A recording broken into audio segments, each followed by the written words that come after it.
Bapak Ibu, saudaraku yang terkasih, saya menyampaikan sebuah renungan singkat yang bertemakan hikmat menyikapi kesukaran.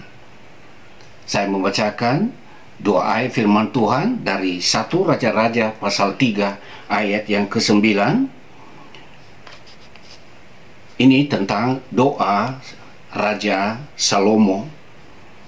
Maka berikanlah kepada hambamu ini hati yang faham menimbang perkara untuk menghakimi umatmu dengan dapat membedakan antara yang baik dan yang jahat. Sebab siapakah yang sanggup menghakimi umatmu yang sangat besar ini? Saya lanjutkan dengan 1 Raja-Raja pasal 4 ayat yang ke-29. Dan Allah memberikan kepada Salomo hikmat dan pengertian yang amat besar, serta akal yang luas seperti dataran pasir di tepi laut. Saudaraku yang terkasih, Raja Salomo tidak meminta kekayaan atau umur panjang, tetapi yang dia minta adalah hikmat.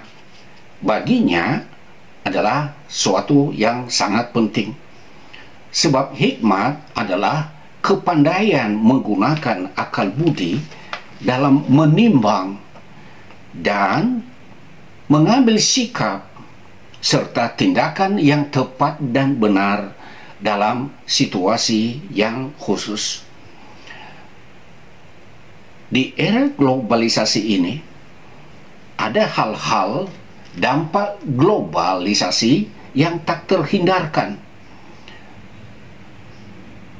Misalkan, pandemi COVID-19 telah melanda 260 negara lebih di dunia, dan ini tak terhindarkan.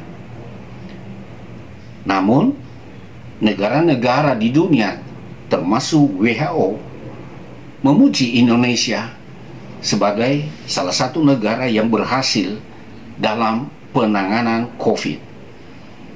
Ini tentu tidak lepas dari kebijakan dan perhatian pemerintah dalam kepemimpinan Bapak Presiden Joko Widodo. Di beberapa negara besar, ratusan ribuan orang yang meninggal karena COVID dibawa ke lubang besar dengan truk dan dibuang sedemikian rupa. Kita bersyukur di Indonesia kita tidak mengalami hal yang seperti itu, sehingga proses pemakaman masih dilakukan seperti biasa, sekalipun ada disiplin tertentu yang diterapkan. Saat ini harga BBM naik, dan ini mempengaruhi kebutuhan pokok. Karena kebutuhan pokok akan naik dan biaya hidup akan semakin naik. Saudaraku, jika kita menggunakan hikmat, maka kita memahami bahwa di era globalisasi ini, jika harga minyak dunia naik, maka bukan ikut-ikutan naik, tapi memang konsekuensinya harga-harga kebutuhan pokok di berbagai negara juga turut naik. Kita harus menyikapi dengan hikmat. Beban hidup ini tidak bisa kita serahkan sepenuhnya kepada pemerintah.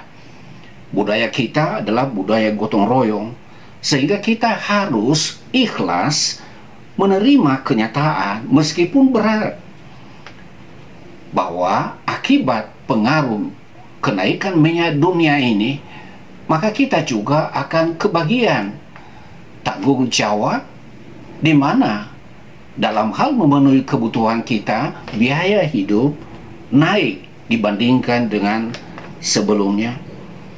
Yang ketiga, jika kita menggunakan hikmat, maka kita sudah merasakan bagaimana hatinya Presiden kita, Bapak Joko Widodo, yang dalam kepemimpinannya yang telah berlangsung 8 tahun, ia selalu berpihak pada kepentingan rakyat yang diwujudkannya dalam berbagai bantuan bagi bantuan ekonomi, keuangan, sembako, dan bahkan juga dalam hal bidang kesehatan yang diwujudkan dengan BPJS.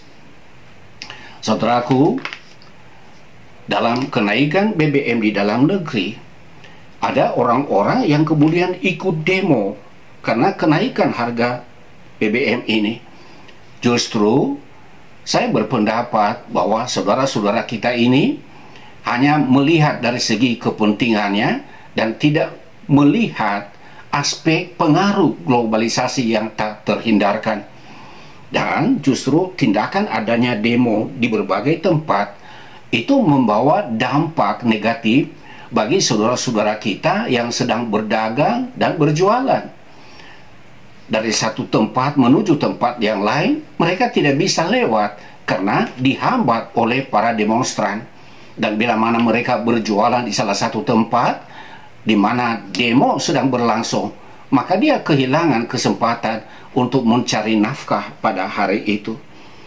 Sehingga tindakan demo-demo yang seperti ini bukan menolong masyarakat di saat harga kebutuhan pokok naik, malah justru sebaliknya menambah kesusahan saudara-saudara kita.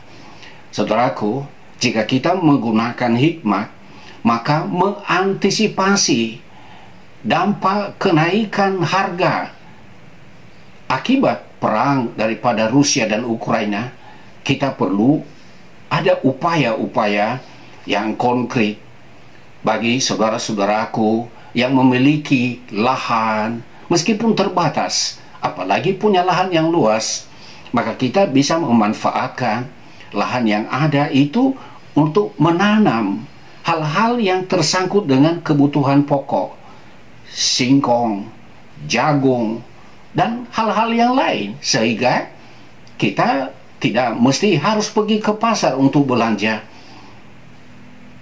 Ada jenis-jenis seperti cabai, jahe, sayur-sayuran bisa kita tanam sendiri sehingga membantu kehidupan kita sehari-hari. Saudaraku, kita mengupayakan suatu usaha walaupun kecil tetapi produktif.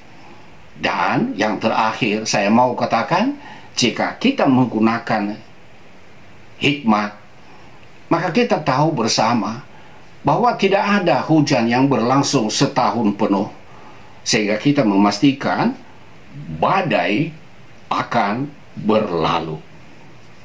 Kiranya renungan ini menguatkan kita dan memberikan kita semangat bahwa Tuhan menyertai kita. Ora et labora, berdoa dan bekerja.